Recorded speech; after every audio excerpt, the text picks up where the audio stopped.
Subscribe to our YouTube channel and press the bell icon to get the latest updates. President-elect Biden will soon be in the White House in the Oval Office come January, listening to his intelligence chiefs brief him on the international security situation. Now, that's not such a routine briefing anymore because we know that President Trump hardly ever listened or had the time to listen to his intelligence chief, even famously once remarking that Nepal was a part of India.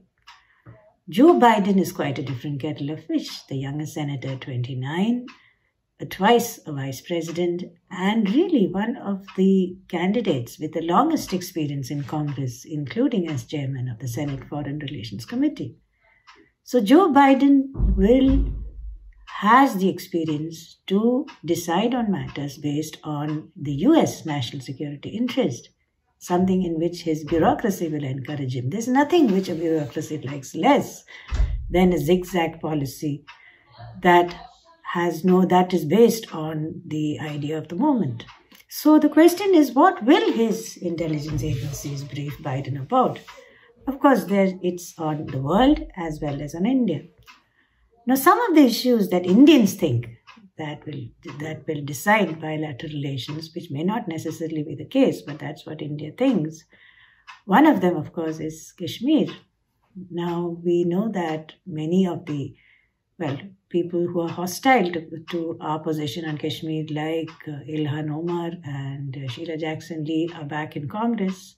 You must also remember that during the Trump administration, there were 2 sessions on Kashmir in 2 months. So these are really part of the American political processes and something that we need to live with. But the reality is that US administrations are really by and large irritated by this whole Kashmir issue because it comes up by Congress, by others, and they really want you to get a handle on it post Article 370. They're not really interested in the Kashmir issue as a whole as to how to deal with it in terms of bilateral relations. Now, for India, actually, the challenge come the new administration is to be able to handle that, of course, to handle Kashmir, but also to handle the degree of propaganda, which is largely Pakistani initiated in the US and which also spills over into the media. In fact, recently you had the arrest of a man in Virginia, Ghulam Nabi Fai, with 3.5 million in Pakistani funds to push the Kashmir cause. We have no story at all on Gilgit-Baltistan or on the very real atrocities which are going on in Balochistan, and that's something we need to see to, really need to see to. The second issue is, of course, China. In his article in Foreign Affairs, Joe Biden showed his considerable knowledge of not just the Chinese threat, but also the fact in the areas in which China intends to compete. And that assessment would have been helped by the fact that the IMF has recently decided that the Chinese economy has become larger than that of the US. Then there is, of course, the ongoing plenary session of the Chinese Communist Party, where there are various decisions being made, including one by President Xi, which places security at the heart of reaching a 5% growth in GDP. So these are not things any US president can ignore. And in that threat scenario, India has a very prominent place. You have your whole Arabian Peninsula, you have your whole peninsula jutting into the seas and sitting astride some of the busiest sea lanes in the world, including China's energy lifeline. China, as everyone knows, has tried to circumvent that by getting into Gwadar and, of course, of taking over, of corralling kind of the Sri Lankan ports in Myanmar. So really the only one left is India and, of course, Maldives. The kind of logistical hub in any campaign, the key area is logistics. And the Indian Navy, the whole Indian Ocean construct is based on the fact of India's position in the Indian Ocean. Then, of course, there is the third issue, which will also exercise Indian minds as to how will Biden deal with Pakistan. Few will know that the Afghanistan policy of President Trump, which named and shamed Pakistan, was in fact a lighter version of what Biden himself had proposed way back in 2009. He in fact called for a much harsher policy towards Pakistan, and some of it came out in his proposal which he had sort of co-sponsored in the Congress, which was called the Enhanced Partnership with Pakistan Act. That act actually increased the aid to Pakistan hugely, but it had some very interesting conditionalities.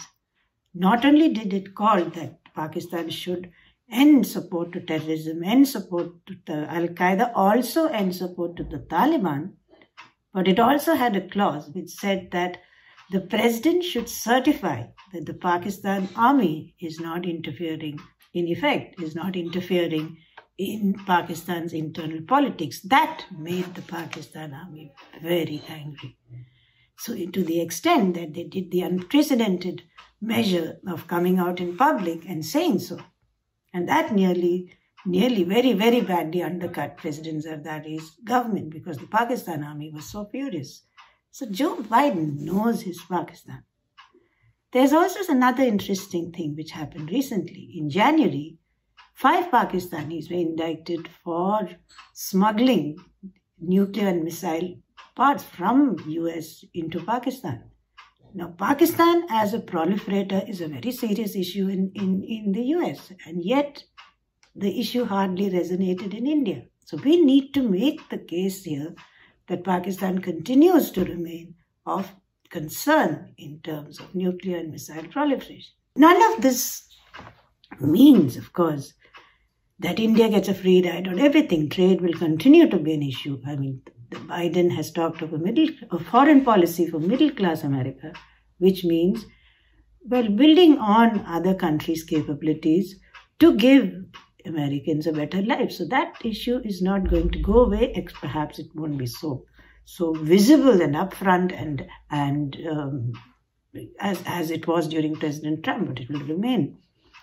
The issues like if you were to take up human rights will continue to remain an issue as it does with the Democrats every time.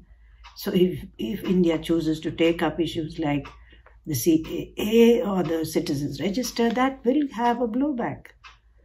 But the point is, finally, that India needs to power up its own performance, its economy. Any country with a strong economy in this climate will have a far stronger voice in the US on how it wants to run its affairs. So, and whether you can ensure your own social cohesion and remain an island of stability, that is finally what matters, regardless of whether it's a Biden presidency or anybody else, is whether India can put its own act together.